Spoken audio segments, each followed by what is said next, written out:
I want to try to do, I guess the 6 fishing spots that I listed. You guys we can talk about them. I guess we'll start at Tin Can Alley and work our way out to, I don't want to give away Pablo's place, but we can talk about the Florida National Bank and the coastline and stuff like that. So I need you guys to help too, okay? And this is, I don't know. Has anybody been catching any trout at all around Christian Point? Used to be a very good spot right on the outside. Well, wait a minute But this now. muddy waters. Have it started yet? You might check. Okay. And I came from Paul's office. Okay. Hello. So, all right, you want me to share the screen? I'll bring up the map. Yeah, just real quick, Herman, 2 weeks ago, I stayed in Marathon for a week and I was fishing, I was going to fishing Florida Bay. Yeah. And I would go out to Squigger and, you know, around Oxford Bank, and there was trout all over the place. Yeah, well, that's one of the, that's number 6, right? On the list. Oh, okay. Herman, Okay. you guys got to go do a trip and get some big snapper out there, buddy. Well, the same thing. That's on the discussion. That's why I'm trying to have the discussion so we can talk about the different variations. So can you see the map? Very well. Yes. Okay, so here we are, Flamingo, right? If we go east, here's Right. Tin Can Alley. There's Snake Bite. Yeah. So On Tom, the way into Snake Bite, right on the south side of Joe Kemp Key, Yep. that channel, on a high tide, always trout in there in the past. Now, I haven't fished it since that big die-off, but I would imagine they come back pretty quick. Yeah, you know, that's the struggle that I got because past couple of times, if there's a southeast wind, everything in there is green pea soup. Yeah. It's not, the mud is stirred up, but I think if you got a due east wind and incoming tide, you're gonna get clear water in there and it'll probably do good because, you know, the guys from Monster 3X, they were talking about how they did great and other people were giving reports, you know, in the area here. I don't know where Dave Gladman is, but, you know, talking about in this area and here, you can pick up either the entrance to Snake Bite or over by Joe Kemp or over here in this little area. You said Christian Point, you can't get in there with a boat. You could have to push pull in there. But all of those in the past are trout areas. And I sit there and I have dreams at 3 a.m. in the morning, you know, about it. And I take the boat and At the same time, if you have any live bait, it doesn't hurt to put one out because the tarpon are in there big time going through. Yeah. This time of the year. Well, that's a secret. That's a secret too, because we got this hidden river here, run along the shoreline. And the tarpon come in there and then they go out into the flats out here. So they're passing through Christian Point as well. Yeah. I imagine they're always going to be rolling at Christian Point, even though they don't always have their feed bag on. And I've been over here at Bradley and they've been rolling through there, but that doesn't mean they're gonna bite anything, you know? Yeah. So the wind, you know, I think if there's any west or south component to it, it's gonna be messed up because of the lack of grass in the bottom. But if you got an east wind, either incoming or maybe falling tide, you know, that's not a bad place to start. You can start, if you got an east wind, I guess you start on the east side, right, guys? And then you can work west from there. Remarks, any more comments? When I was fishing in Florida Bay, he was using a whole pinfish. Yeah. And they were swallowing the whole fish, and you know, it was nice sized pinfish. And the trout were just gobbling it up. It's amazing. When they're in there, they're in there. And when they're not, they're not. That's that's the challenge. So I guess if you, my moral is anchor up and I don't get some activity within 20 or 30 minutes, I'm gone. I'm moved to the next place. Because you know, my life is not long enough to wait for the fish to come to me. So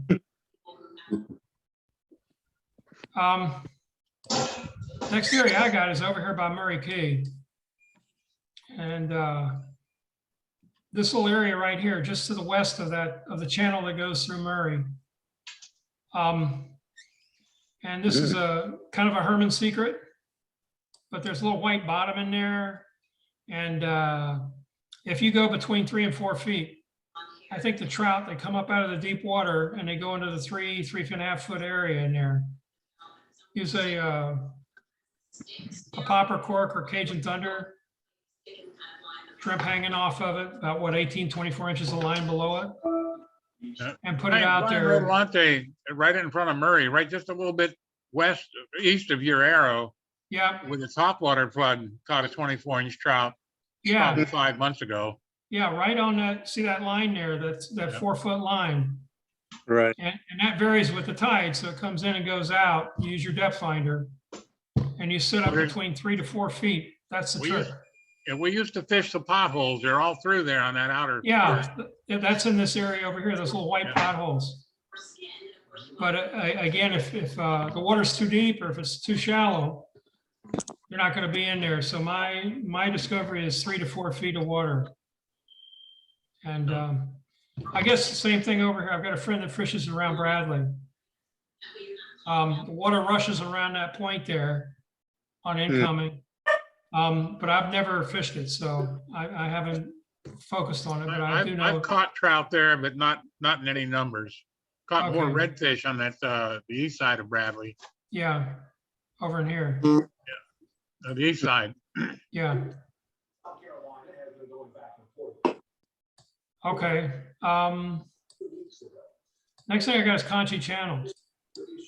The entrance to Concho Channel here. And you can see this is a flat. And I hope George isn't paying attention. George, I used to fish with him and all. I said, George, let's go snook fishing. He'd let me snook for 20 minutes and then the rest of the day would be trout. Because he'd go meat fishing only.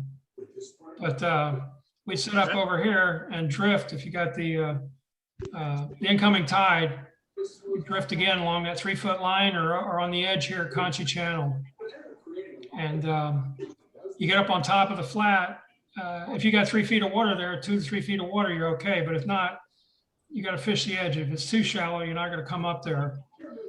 But they come up and hit the edge of that, either along this side. I would not anchor up. Don't anchor up. Don't pole up. Just drift. And if you got a strong east wind, I guess you could drift in the other direction. This point over here, if you got big piles of seaweed coming in, check those for triple tail. That point really does fill up with triple tail a few times a year. Yeah. And I took a guy in there one time, Alejo. He's a full-time guide now. He freaked out. He became a full-time triple tail fisherman. But, so if you got big grass piles coming in, and that's actually with a southwest wind, you could have them bunching up out here and coming in. You should check those for triple tail. But along the edge here or along that, definitely trout territory. And again, if the water's pea green, there may not be anything. Right, guys? Right. The guy from, like I said, the guy from Monster Baits got me going. He started talking about this stuff, so. Next thing we got is middle ground.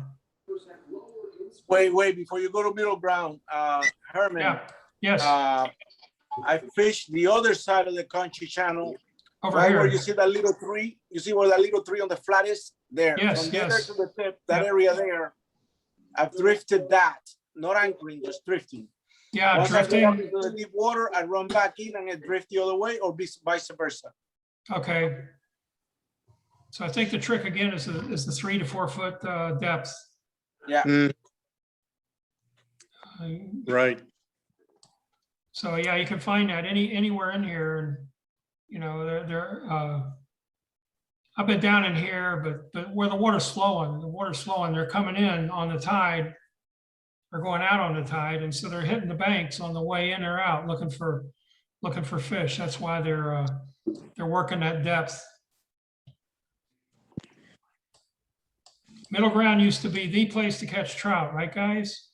Right. Yeah. Okay. And there's two middle grounds. There's this one right here. This is the one you really see. Is marker 5 is there. And I'll hit marker 5. And again, the wind, if it's out of the east, just drift along this edge. And you can go up on top, it's too shallow. You go out here, it's too deep, right along the edge, the rising edge. They're going to be hitting in there. This one over here only comes up twice a year on your spring tides, right? And I've seen that thing sticking 6 feet out of the water. It surprised the heck out of me. I didn't know what the heck it was. But, right, Tom? It's easy to run aground there. Well, this one you can see because it's got the marker over here. I don't know. It says it's got a private marker. I don't know that one. 6. Anyway, because 6 is over. 6 is over here at Concho. I don't know what Florida 6S private. I have no idea what that is. In 3 to 4 I've never days, they're right off I've First never National seen that Bank. marker. I've never Oh, seen that marker. you're ahead of me on Florida National Bank. Just wait a minute, Tom. That's the last spot. So back to middle ground. How do you guys fish it? If you got an incoming on this side, if you got outgoing over here on this side, right? And the current should be coming in and going along like this and then around. And the same way on the falling tide, it should be coming in here and going this way and between the banks. This is East Cape Canal.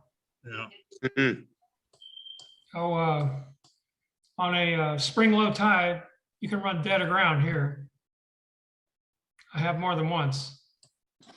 You don't even know it's there till this guy's 6 feet out of the water, and then you run dead aground over here trying to get to East Cape Canal. But mackerel, trout, tarpon. Sometimes I've seen the tarpon fishermen lined up out here on the incoming tide. Anybody else fish middle ground? I Not used to. successfully.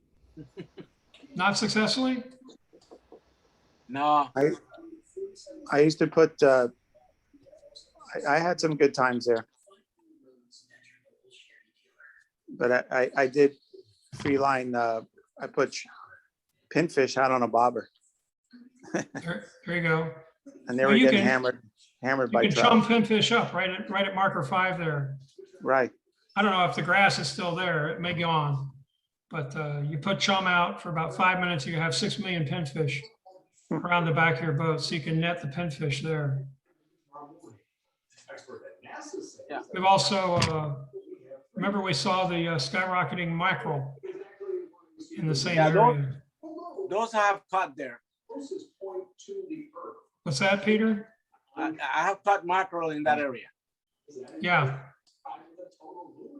Yeah, I think they come in and they hit this line this way on the incoming, and on the outgoing, they hit it that way. Mhm. Okay, then the guys from Marker 3X, they were talking about fishing this, and they were talking mainly about snook. But if you troll in there, you can take your little 4-inch lure with a lip on it and troll it along in there. And the trout, big trout, are laying in there, and they'll come up and slam the lure. So that may be a different style of fishing, you know, especially if it's We used to completely. fish, we used to put 2 guys fishing the beach and then 1 guy fishing the outside. And the guy on the outside always caught the big trout. Yep. One fishing the beach, you had snook, occasionally a redfish. When you get close Right. to Middle Cape, there's a lot more redfish. Yeah. Plus, there's a couple holes up here too. And Middle Cape, fishing the beach facing south, right where your arrow is, Yep. that's been the best trout spot for me in Flamingo for big trout in the last 20 years. But I fish the beach. I actually park the boat and fish the beach. You get up on the beach and cast out. Yeah. There's Tip also, jigs, shrimp tip jigs seem to always have worked. okay. And you get that occasional red, you get a big snook every now and then, but mostly it's trout. Okay. So it depends on the tide? Really, the tide didn't seem to make a lot of difference, but a falling tide always seems to work a little better. Okay. Aren't the horse flies really bad there on summer? Tom? They sure can be. I Oh, actually boy. sank my boat right on the point once when the anchor dragged on me and then it locked. The trim tabs locked into the sand. The anchor kept the bow down and the waves filled the boat. But there were like 20 Cali college kids camping and they helped pick the boat up and lift it up on the beach.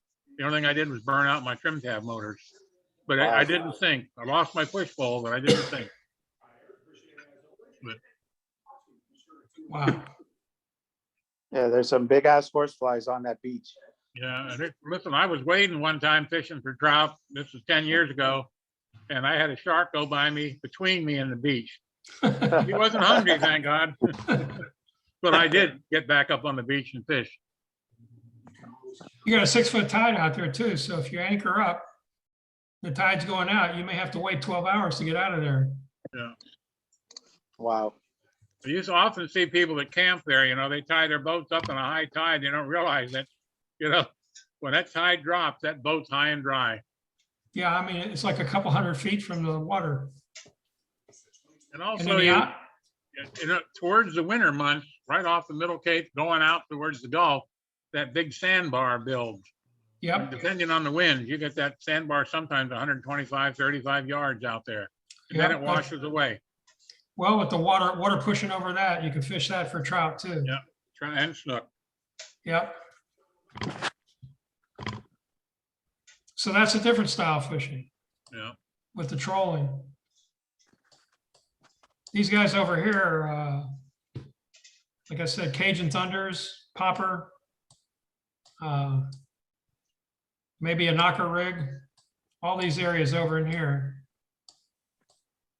The last one is a National Bank. I would go out to 7 to 8 feet of water, find some grass, stake out, put the chum out, and whatever's in the grass is going to start coming up. If you have a fly rod, rig it for tarpon because you'll find tarpon come through there too, all along First National Bank. All the You way know, up and this down time of this the year, area. this time of the year until probably the end of July, there'll be tarpon in there. Yeah, well, see, that's one of my concerns. Is it too hot to go out? But, you know, you get out of this area out here, either the beach, trolling, or out here staked out, you're not going to have 110-degree water. You know, it's going to be a nice, comfortable Yeah. temperature. This is the, where is it? The Rocky Channel. Come on. Come on. There it is. There's a Rocky Channel there. Yep. So, but I fished up in here, but I think you're better off staking out here and using the chum. Like my, my good friend Pablo, right? That's where Bill Trail has a couple marks right in there when the mackerel are in. He loves to fish that spot for mackerel. Mm-hmm. Is that around the Rocky Channel or is it up here? No, straight out, about a mile out of the Rocky Channel. Due west. Okay, well then you're out on the Yeah. park, yeah, 11 Yeah. feet. Right, Fernando? Mackerel's gonna be 11 feet. Right, Eddie? Not west. 11 feet, 10. Yeah. So, Oxwood Bank, Schooner Bank, Henry likes to fish down in here in the Y. That's productive. Up in these areas, any of these grassy areas, they're all productive. They all got to be productive. It's chum. Yeah. Because the grass holds them wherever they're at. It doesn't matter. This is now a bird sanctuary because the white pelicans roost there. So you can't go up within 300 yards of the land there. When did that end? I thought that it was over on April 15th. I don't know. Does it have a season? I thought they had it closed off only during the actual nesting time. Maybe, but I think it's closed all the time. Plus, the place stinks. You don't even want to go there. Yeah, you got guanum everywhere. Then there's the channel here, right? There's a channel there, just south of Sandy Key. There's another channel back in here. There's been trout up in there too, but you're better off just coming out here, especially with the heat. You know, the heat's going to be a problem. So, Herman, I've been out there in the heat of summer, and there's been no trout or nothing. It just gets even out in Sandy Key. Out like 8 feet? Well, around the banks. Yeah. Yeah, if you get close to these banks, I agree. But I'm saying maybe you can pick up a tide out here, you know, closer to the markers. Okay. Okay. These are boundary markers here. Don't forget, there's going to be permit by those banks too. I've seen permit. Yep. That bank behind Sandy Key, I think you can pull on there. Which bank behind Sandy Key? All around Sandy Key is closed off, I believe. No, but the bank out from Sandy Key, it's a big bank. You just don't go near the, Yeah, out here is 4 foot. no, on east of the Sandy Key. Oh, Herman, It's in that little curl on the east side. all out there on that bank. Yeah, all if you this. Yeah, You'll if see- you, there's some channels in there that go north-south. They don't show them in the map. You gotta look at them in the aerial. And, Right. on Google Earth, there's some channels. And I've caught some big trout on those channels. Right. Along the edges again, right? Right, Peter? Yeah. Yeah, there's right by where, where the 8 is there? If you go Yeah. straight north, it's not exactly where the 8 is, but if you look, there's a big finger channel that goes in, kind of dies off, but there's a bigger one and there's a couple of smaller ones. Yeah. Cool.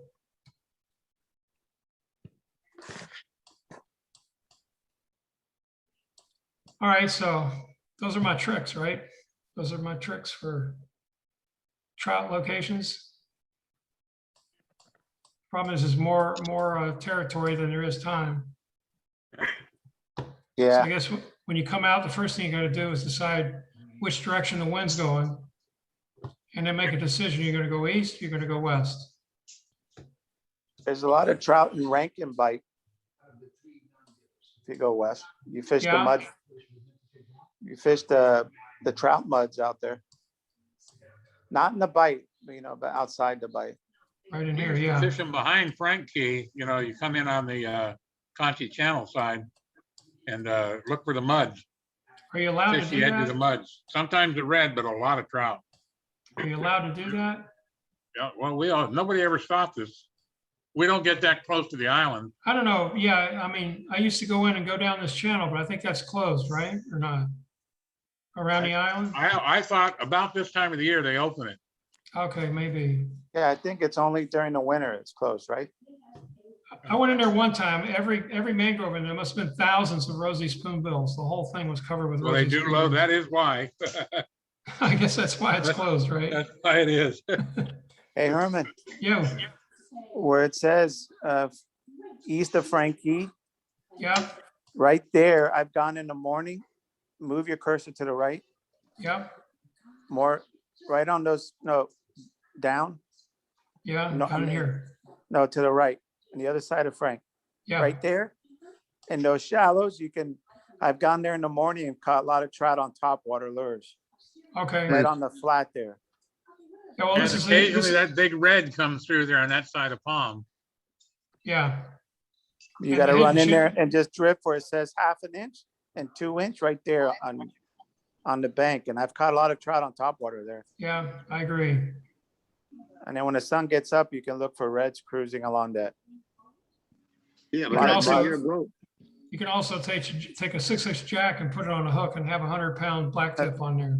Yeah, let me tell you, there's plenty of sharks there. If you have any rookies with you and they want to catch fish, That's Just where you throw 'em- take them, throw- man. Take them throw a there shark and get rig them a out, 100-pound no black doubt. tip. doesn't take long. All right, Alrighty, guys. So